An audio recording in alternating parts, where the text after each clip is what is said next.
Fossil fuels are really important in this, but it's about cement, it's about steel, it's about the transport sector, it's about meat, the meat industry. We could have picked on meat if we'd wanted to. Probably most people here still eat a little bit of meat. Wouldn't be quite as comfortable, especially at dinner time. But there are other sectors that are very carbon intensive, and we need to look at those. So let's go on this one, and then let's work through and see how do we transform all of these sectors at pace and at scale. The difference in how people are thinking about divestment or thinking about investing in the transition to low-carbon economy today versus even January is night and day. There is a growing mistrust in organisations in the financial sector, in oil and gas sectors. Can you really trust those organisations to do the right thing?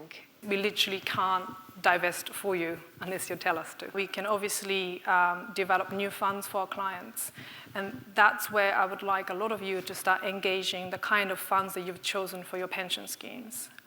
And I'm not here to endorse our funds, but we have developed a fund recently that would tilt your exposure to lessen the exposure to fossil fuel. So we can develop in that space, but we need the client demand. And the bit that I really want to talk about more is the opportunity set. Yes, you can divest, you can sort of reduce the exposure, but what are you going to do with the money? And I think as we talked about, there is a massive paradigm shift, if you like, that's happening in the energy space. And we want to be part of that transition into low-carbon economy, and you can actually make investment returns in that transition. Either we're serious or not. You can't believe that we're serious about 2 degrees and think that you can take out more than a third and burn more than a third of the proven reserves. We should argue, discuss which forms of divestment have the strongest incentive structures to push for the decarbonisation of the economy, because that's the question, and that's what we're trying to push for. How we build the energy systems and how we build our cities in the next 20 or 30 years will determine whether or not we get anywhere near 2 degrees. This is an enormous opportunity, but you can see the windows closing on us. The windows closing on us from the point of view of running out of headroom on the emission side, and the windows closing on us because we will build those cities one way or the other. We will build those energy systems one way or the other. We will be deciding on our forests one way or the other. If we do it badly, extricating ourselves is going to be so difficult. So I think that actually, alongside a divestment campaign, we need a boycott campaign. We all need to stop buying fossil fuels. And it's actually a lot easier than it's ever been and than it sounds. And this is not a plug for Ecotricity, but we can all buy green energy, green electricity, green gas. Electric cars are entering the market now at pace, growing quite exponentially. They're quite cost competitive, very cheap to run, and zero emission if you run them on green energy. So 2 big choices you can make right now to run your home on green energy and drive yourself around using it. We need a consumer boycott, and I also think that we need our government to stop subsidising the fossil fuel industry, which I say is a sum of £30 billion a year, according more or less to an IMF report, I think, that came out last week. I read about it in The Guardian, so it must be true.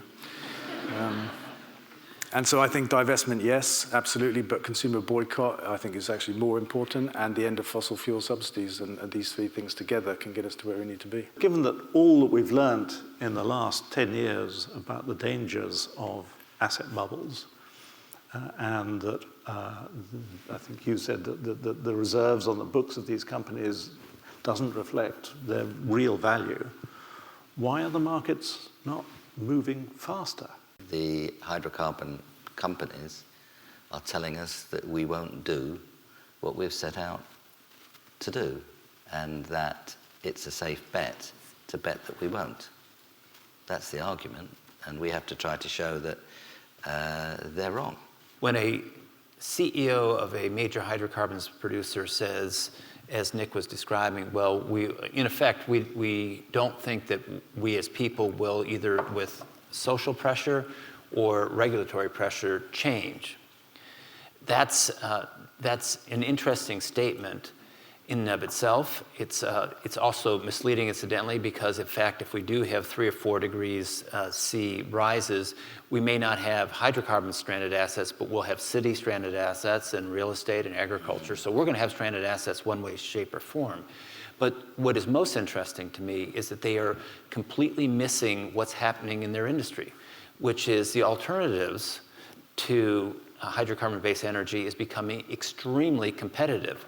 And for them to say, well, for the next 20 or 30 years, we do not believe wind, solar, energy efficiency will be sufficient to displace hydrocarbons is a really very silly thing to be saying, given all the technology and all the technology journeys that we have witnessed here in the last 10 to 20 years. Hopefully, I think we're at a genuine point of inflection where we're going to get serious about decarbonisation now. And the things that have happened, like the People's Climate March in New York was astounding because it was regular folk from across North America showing up to show they had a stake in the future on this issue. And I think through Paris this year, through social media, through marches that happen, it's not just what you do with your investment that counts, which it absolutely does, but for people to show up, get your friends and family out. I think we should make it that the option should be, the first option, the default option should be the carbon-free approach. And then you should have to opt into the heavy carbon burn the planet approach. Yes, please. The best way to undermine the demand is to face people properly with the prices. And half of those subsidies are around air pollution. And it's such a big thing. About a quarter is on not charging properly for carbon. Now, I actually think it's much bigger than they said because they used a carbon dioxide price of about $35 a tonne, and it should be much, much higher than that. So in a sense, they underestimated the subsidies. But that would be absolutely fundamental, and it's stopping subsidizing pollution. And that, what's wrong? I mean, what's there not to like about that? I think corporate governance is a massive issue in all of this, and risk management within organisations, and the push from individuals to actually see more of a democratic financial system and also energy system. And cooperatives may or may not be a small part of that, but there are a growing number of community energy firms which are producing electricity from PVs, hydro, anaerobic digestion, and the next step is for them to supply communities directly. So it could change the infrastructure of the energy industry in the UK with a little bit of help. We need to communicate to developing countries that there is a better energy system that they can build. They don't have to follow our mistakes. And that, I think that's the bit that's important. When we talk into extractive industries, they don't really care about the demand changes in the UK or Europe. It's going to go down anyway because of efficiency measures. They're really talking about China and India. And particularly India, they're literally sort of starting now. And they've kind of made quite ambitious targets around solar. But they're kind of having to go, well, coal is really cheap, and you've got this solar that needs a lot of investment.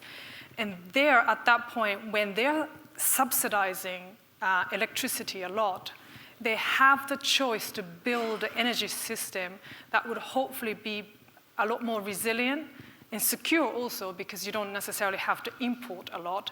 And perhaps in the future, you don't have to subsidize too much because you're generating the energy internally.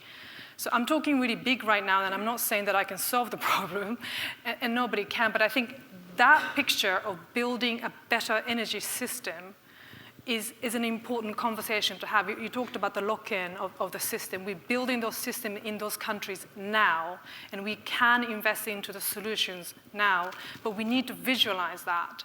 Because if you just go by the price, it would be coal. And then the government will just keep subsidizing just so that the electricity price doesn't go too high.